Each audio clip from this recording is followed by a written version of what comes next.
Bom, agora a gente vai mudar um pouquinho aqui o assunto, porque não é segredo para ninguém que o hábito de fumar pode causar muitos danos graves à saúde, inclusive, né? Só que a nicotina é uma das drogas que mais causam dependência. Por isso, parar é sempre difícil. É muito difícil, mas é possível também. Hoje, nosso Momento Saúde será dedicado aos perigos, ao combate ao tabagismo. E recebemos para o nosso bate-papo o cardiologista Dr. Márcio Souza, que é médico do Instituto Dante Pazanese. Seja muito bem-vindo, doutor. Um grande prazer te receber para esse assunto tão importante, né? É verdade. Obrigado, eu que agradeço o convite. Agora, é um problema, né, que a gente tem falado muito, as mídias sempre falam do tamanho da gravidade, mas a gente sabe o quanto é difícil parar. Como é que está, por exemplo, o perfil desses fumantes de um tempo para cá? Mudou alguma coisa com essas informações e tudo mais? A gente sempre espera que as informações, né, e vocês são responsáveis por, né, disseminar tudo isso. A gente tem ganhado muita redução do tabagismo convencional, isso é fato. O Brasil é um case de sucesso para o mundo, né, nesse sentido, então a gente vem reduzindo. Só que a indústria do tabaco, né, que eu chamo da indústria da morte, ela não está parada, ela fica adicionando, né? Tem aquele desenho da maga patológica que ela fica adicionando coisas e a indústria adiciona mais coisas. Eles querem vender, né? Isso, então tem 2 farmacologistas que a cada 2, 3 anos analisam o que tem no tabaco, né? O que tem em cada cigarro.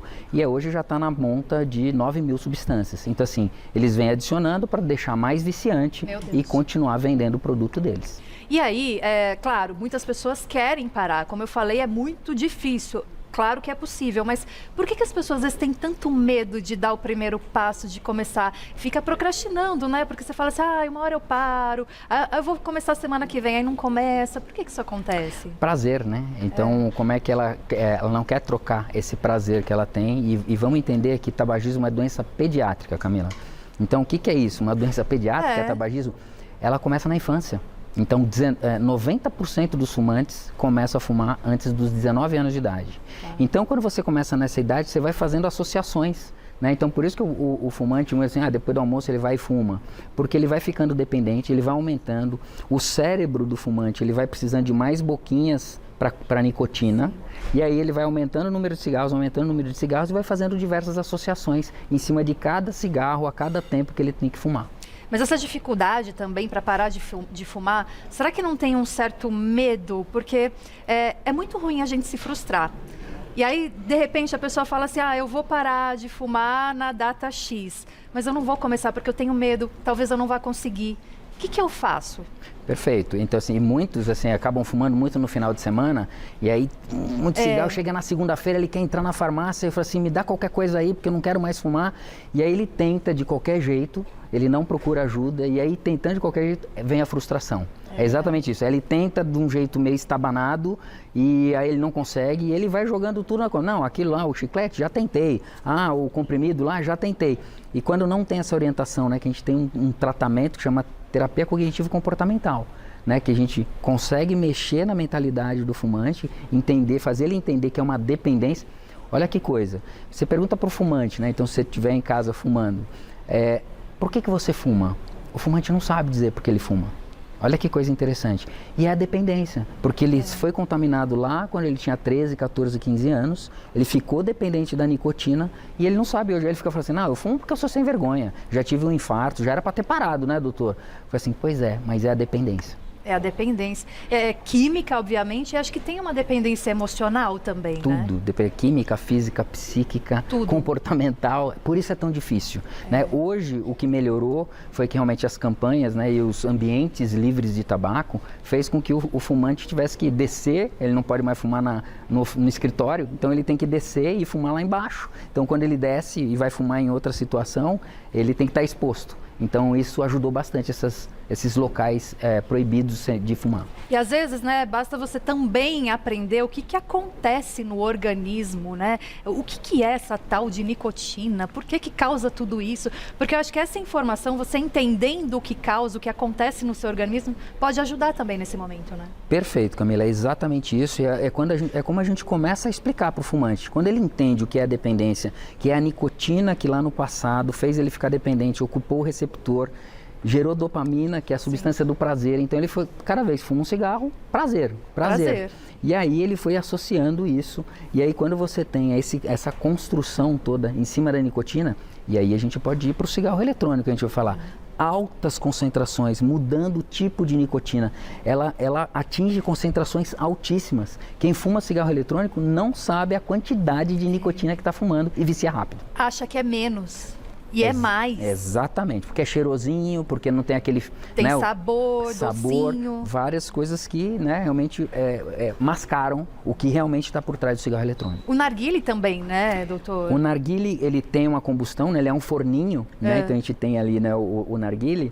Ele é um forninho, então você coloca uma pasta de nicotina, novamente, sempre tem a nicotina, então você coloca naquele vasinho ali em cima, você põe um papel laminado e em cima vai um carvão. Então é um forninho. Com esse forninho ele passa pela água e aí qual que é o trickzinho, o problema do narguile? A quantidade de fumaça que é inalada. Então você inala muita fumaça, muito monóxido de carbono e os adolescentes se intoxicam. Monóxido de carbono é o que sai do escapamento do carro. Então a pessoa fica sem oxigênio, fica meio tonta, ela está achando que é o barato. Não, ela está intoxicada por monóxido de carbono. Então não é um consumo natural. E tem aquela coisa da gente fumar por tabela, né? O fumo passivo, né? E sabe que além do fumo passivo, né, que é o second hand smoke, a gente tem o third hand smoke, que é o de terceira mão. Então imagina, fizeram estudos mostrando que o cigarro que você fuma num quarto de hotel, ele deposita, depois vem uma moça para limpar, e isso ressuspende. Então fica a mesma coisa que 4 horas depois que alguém fumou. Então tem o depósito também, fica no cabelo, fica na roupa. Então tem essa de terceira mão. Não só o passivo, como o que deposita. Eu estou vendo aqui uma imagem de pulmão, certo? É o que acontece? Isso. Então aqui a gente tem o pulmão saudável, né? Então quando você não fez uso do alcatrão, e aqui você tem um pulmão que tem o uso do alcatrão, né? Tem um videozinho na internet muito interessante, né? Que mostra porque ele vai enrugando, ele realmente vai perdendo a função. Quando você faz um teste respiratório, que a gente chama de espirometria, ou prova de função pulmonar, a gente vê que o pulmão comprometido, ele acaba tendo uma menor função, né? A gente chama de doença pulmonar obstrutiva crônica, né? O DPOC, que é uma das consequências aí do cigarro. Doutor, é claro que tem que ter um acompanhamento de médicos, como você falou, né? Terapia, enfim, eu acho que é um grupo de médicos que precisa estar ali, mas quem está assistindo, de repente, não tem essa oportunidade. Você pode dar alguma dica para parar de fumar? A gente fala que assim, a dica para parar de fumar, assim, existe, se você perguntar qual que seria a principal atividade física. Por quê? Porque a atividade física, ela libera as endorfinas, né, que são semelhantes ao que é a dopamina que dá o prazer. Então tem aquela pessoa que gosta de fazer exercício porque se sente superestimulado, o exercício faz isso. É o principal aliado em relação às dicas, né, que seriam as dicas. Beber água. 70% do nosso organismo é feito de água. Então, assim, a gente precisa da água. Não é que ela vai limpar o organismo, é que ela vai dar uma sensação de saciedade. Então, na hora que a pessoa vai querer fumar, ela se sente mais saciada e ela acaba reduzindo o número de cigarros. Evitar os gatilhos, né? A gente vê aqui na mesa ali álcool, cafeína, né? Então, assim, esses dois outros estimulantes, o que eles fazem? Eles competem no fígado e aí o que acontece? Quando a pessoa bebe, cai o nível de nicotina no sangue. E aí o que a pessoa faz? Fuma mais. Café é a mesma coisa. Então, se eu uso o café, então esses gatilhos. Então, quando a gente começa a cortar, estou querendo parar de fumar e percebe que o café ou o álcool estão muito associados, são gatilhos, a gente tem que tirar isso da nossa frente. Existem alimentos, né, porque existe o hábito, né? Então, a pessoa fica levando ali. Quando você está parando de fumar, a boca do fumante, ele está ali chupando o cigarro o dia inteiro, né? 10, 12 vezes para fumar um cigarro. Quando você está no processo de parar de fumar, você fica sem ter o que fazer com a boca. Aí você quer comer, e aí você quer palitinho de cenoura, palitinho de pepino. Isso aí para você colocar na boca, além de ser saudável, é fibra, você acaba substituindo. Acho que esse crocante também dá uma sensação geladinho, de prazer também, exatamente. Né? Então você tem essas dicas que ajudam realmente no processo de cessação. E tentar mexer na sua casa. O fumante normalmente ele tem um local onde ele fuma. Então ele tem um sofá, ele tem uma poltrona, vai na sacada, então ele tem um local. Então descaracterizar isso quando você estiver no processo de cessação. Entendi. E tem esses gatilhos, né? E muitas vezes você vai nesse lugar muitas vezes, aí você pode trocar, né? Por exemplo, atividade física é importante também. Isso, nesse momento. Isso, se você está naquele momento que você quer fumar, você vai pegar e vai dar uma volta no quarteirão. Então, depois do almoço, né, você tem uma rotina do que você faz. Não, aquele depois do almoço eu sempre fumo. Não, então em vez de você fumar, você vai dar 2 voltas no quarteirão. Vai mudar a atitude, é o cognitivo comportamental. A gente tem que tentar mudar esse comportamento arraigado à nicotina. E falando em alimentação, tem muita gente que tem medo, fala assim, não vou parar de fumar porque eu vou engordar.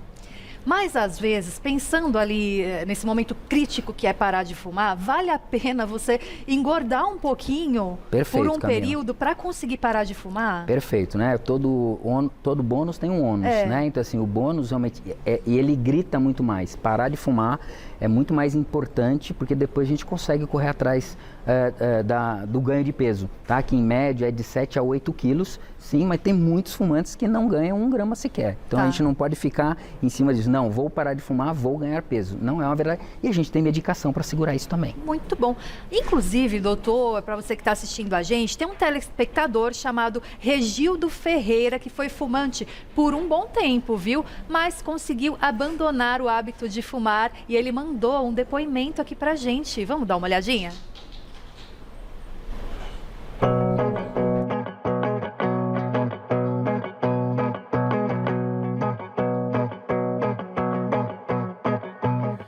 Sou ex-fumante, minha motivação foi porque minha esposa estava grávida, o processo não foi fácil, tive irritabilidade, tive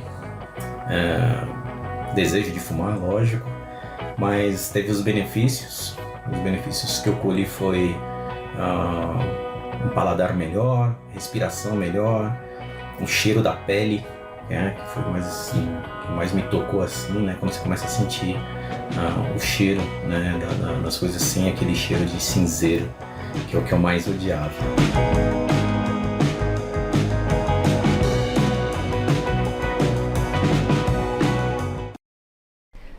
Regildo, muito obrigada pela sua participação, viu? Mandar um abraço para você, porque esse depoimento ajuda muitas pessoas. E ele passou por tudo isso, a mudança de humor comportamental nesse momento. Sensacional, né? O depoimento está claro ali, o quanto que ele teve de benefício, ele foi alavancando, né, esses benefícios, né? E eu gosto de falar que no processo de cessação, Camila, assim, a dor, ela é inevitável, mas o sofrimento, ele é opcional.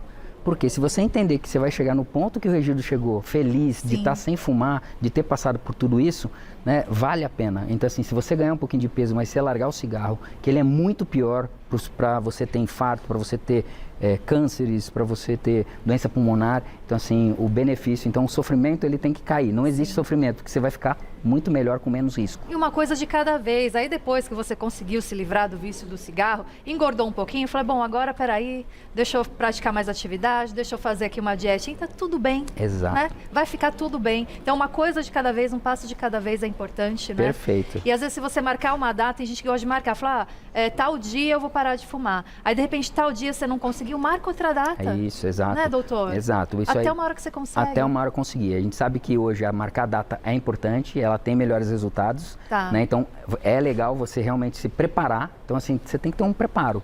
Né? Então, assim, quando você vai fazer qualquer coisa, se você tem preparo, você vai para uma prova. Se você estudou bastante, você vai mais tranquilo para a prova. Sim. Então, isso é o planejamento. As pessoas acabam não conseguindo parar de fumar porque elas não têm um planejamento. E aí onde entra o profissional da saúde, alguém que realmente entenda todo esse processo, esteja do lado dele, porque não é fácil. Então, por isso que os grupos funcionam bastante, porque todo mundo se entende ali num grupo, um grupo de WhatsApp, ter uma rede de contato com a sua mãe, com a esposa. Então, isso tudo ajuda no processo de cessação. Aí eu vou voltar lá para a mesa só para mostrar que aqueles ali do cantinho, que é o cigarro eletrônico. É esse, ele né? Mesmo, que ele é o mesmo. Famoso agora, Isso. Tá? Para você que não conhece, são esses do cantinho ali, que parece um iPod, não sei, né? E esse é um dos grandes maus que a gente está verificando aí com a garotada, doutor. É isso. E ele é um perigo. É um perigo, porque eles não sabem a quantidade de nicotina que eles estão fumando. Então, quando você pega um pod daqueles ali a 5% de nicotina, então imagina, a gente tem que calcular. E hoje muitos médicos não sabem fazer ainda esse cálculo. E é importante porque se você fala para o paciente que ele está fumando 80 miligramas, né, quando você faz o cálculo, e cada cigarro tem 1 miligrama, ou seja, ele está fumando 80 cigarros, ele fala, como eu estou fumando 80 cigarros? É isso que você está fumando. Tá. Então a molecada não está entendendo ainda o que eles estão consumindo, então façam esse cálculo em casa, né? Tem vários videozinhos explicando, porque aí você vai se chocar e a dependência vai gerar um problema grave para o futuro. Muitos desses que começam no cigarro eletrônico, às vezes fica caro, eles não conseguem comprar, eles vão para o cigarro convencional.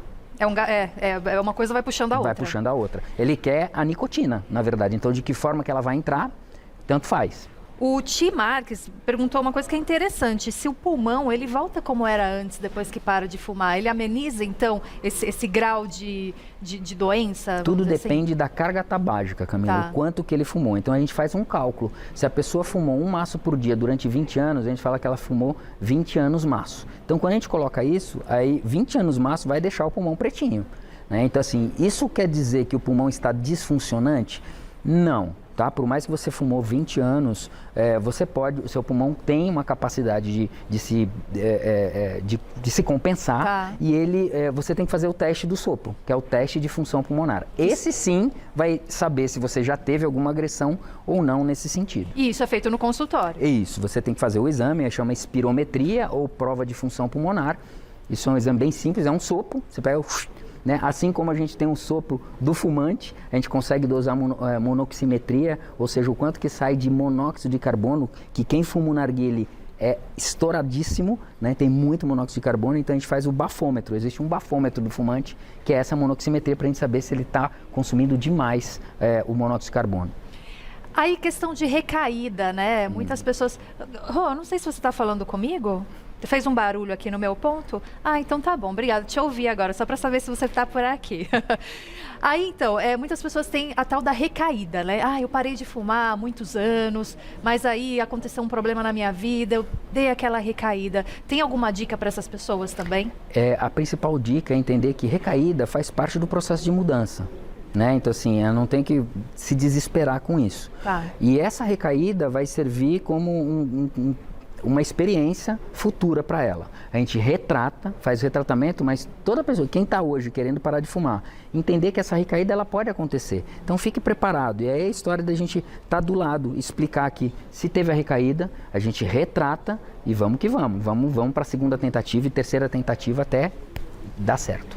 É um vício, é uma doença, então você precisa procurar um médico, um especialista, porque ali ele vai dar todo o caminho, né, doutor? De repente você fica meio perdido agora, não sabe por onde começar, um especialista vai te dar a direção e o caminho vai ficar um pouquinho mais fácil. Eu sei que é difícil, mas fica um tiquinho mais fácil, vai. Muito, porque assim, você tem a união, eu gosto de falar assim, o que é o melhor tratamento do tabagismo? Você ter grupo multiprofissional, que entra nutricionista, imagina, psicóloga, você tem uma estrutura, e você ter a orientação medicamentosa. Por quê? Porque ela vai amenizar os sintomas da abstinência. O que o fumante não quer ter, que ele já tentou, aí ele ficou lá 5 horas e fala assim, nossa, tentou parar de fumar? Tentei. Quanto tempo você ficou? 5 horas. Nossa, só 5 horas. Mas para ele foi uma tentativa, porque não é fácil esse processo. Com certeza. Então, quando você tem uma equipe junto e a orientação medicamentosa, você tem isso, as diretrizes recomendam, a maior chance de sucesso é assim. Doutor, muito obrigada pela sua presença, agradeço muito, viu? Eu quem agradeço, obrigado pelo convite, sempre me chama e eu volto para falar. Com certeza, vai voltar mais vezes, porque é um assunto que a gente tem que falar sempre. @FelizSemTabaco é o Instagram para você conhecer mais o trabalho do doutor.